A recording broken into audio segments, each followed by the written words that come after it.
So you've got a great business idea, right? But here's the first big hurdle. How is it actually going to make money? Well, today, we're going to break down this really powerful tool that helps you figure that out. It's called marginal costing. And honestly, it's the key to figuring out if your business can be profitable. And to make this super clear, we're going to follow the story of three friends. Let's say they've got this idea for a t-shirt company. We'll call it Garments Limited. We're going to walk right alongside them on their journey, and you'll see exactly how this whole marginal costing thing helps them figure out if their big idea is, actually going to work. This is it. This is the big question, right? For anyone starting something new. It's not even about making a ton of money at first. It's just about surviving. How many shirts do they have to sell just to cover their bills? That sweet spot where you're not making a profit, but you're not losing money either. That's what we call the break-even point. And marginal costing, that's the roadmap that's going to get us that answer. All right, so to figure this whole puzzle out, we got to start with the first piece, and that's the money coming in. Before we even touch on costs, we have to get a handle on the revenue side of things.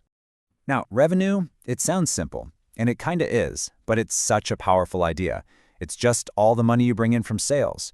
You take the price of one thing you sell, multiply it by how many you sold, and boom, that's your revenue.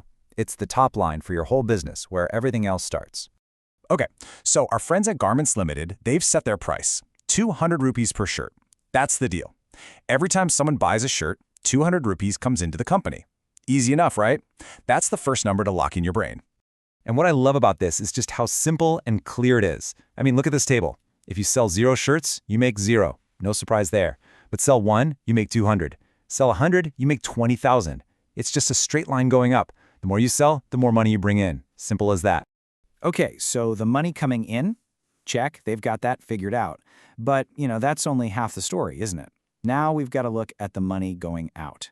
And our friends, they pretty quickly figured out that their costs, well, they come in 2 totally different flavors. Okay, so first up are fixed costs. Just think of these as the costs of keeping the lights on. You got to pay them no matter what, every month, every year, just for your business to exist. Even if you don't make or sell a single solitary thing. It's the price of admission, the cost of just opening the doors. And for Garments Limited, the big one, their main fixed cost is the rent for their factory. We're talking 20,000 rupees a year. And it doesn't matter if they make 1 shirt or 1,000,000 shirts, that rent check for 20,000 is due. It's fixed. It doesn't change. All right, now let's flip the coin over and talk about variable costs. These are the total opposite of rent. These costs are tied directly to how much you make. You make more shirts, these costs go up. You decide to shut down for a week and make nothing, these costs can drop to 0. So for our friends making shirts, the number 1 variable cost is, you guessed it, the cloth. It costs them 150 rupees in material for every single shirt. So if they make 10 shirts, that's 1,500 rupees they're spending on cloth. If they make 0 shirts, they spend 0 on cloth. See? It varies directly with how much they produce. Okay, let's recap. We've got money coming in, that's revenue. And we've got 2 kinds of money going out, fixed and variable costs. Now, we get to the really cool part, the aha moment. This is where we find the one number that ties it all together. And that number is called the contribution. Contribution really is the magic number here. Think about it like this. For every single shirt you sell, once you pay for the stuff that went into making that specific shirt, how much cash is left over? That little bit of leftover money is what then contributes towards paying off those big, scary fixed costs, like that factory rent. So let's do the quick math for Garments Ltd. It's super simple. They sell a shirt for 200 rupees. The cloth to make it costs 150 rupees. So 200 minus 150, that leaves 50 rupees. That's it. 50 rupees is the contribution from every single shirt they sell. And just like that, they have everything they need. All the pieces of the puzzle are on the table, and they can finally answer that big question they started with. So let's put it all together and see what we get. The logic here is actually really straightforward when you think about it. To break even, to hit that 0 profit, 0 loss point, all those little contributions from each sale have to add up to enough to pay your big fixed cost bill. For them, it means they need to collect enough of those 50 rupee contributions to cover that 20,000 rupee rent. So here it is, the final calculation. You take their total fixed cost, that 20,000 in rent, and you divide it by the contribution they get from each shirt, which is 50 rupees. And that gives them the exact number of shirts they have to sell. And the answer is 400. That's it. That's the answer they were looking for. 400 is their magic number. Garments Limited has to sell exactly 400 shirts to cover every single one of their costs. But here's the exciting part. What happens when they sell the 401st shirt? That entire 50 rupee contribution? It's pure, straight-up profit. But, breaking even is really just the starting line. It's not the goal. The real power of knowing this number is that it lets you plan for actual success. It lets you build a cushion for your business.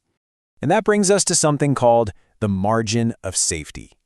This is a super, super important number for any business. It basically tells you how much can our sales drop before we start dipping into the red and losing money. The bigger that margin, the bigger your cushion, and the safer your business is when things get tough. So let's imagine our friends at Garments Ltd. set a goal to sell 450 shirts. Well, we know their break-even point is 400, right? So that difference, 50 shirts, that's their margin of safety. That's their buffer. And where does the profit come from?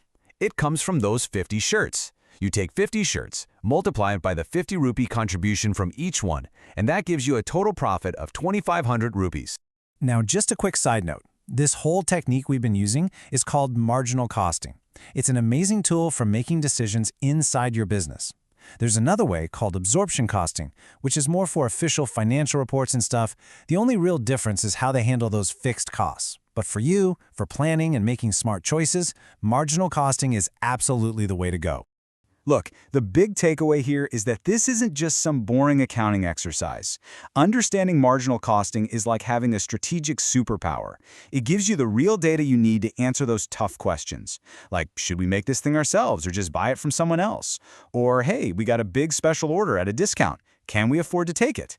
It takes all the guesswork out of the equation and turns it into real strategy. And that, right there, is the real power of all this. When you know these numbers, your fixed costs, your variable costs, your contribution, it gives you control. You can stop guessing about prices, you can set realistic sales goals, you can plan for growth. This is the stuff that takes a cool idea, a passion project, and turns it into an actual sustainable business.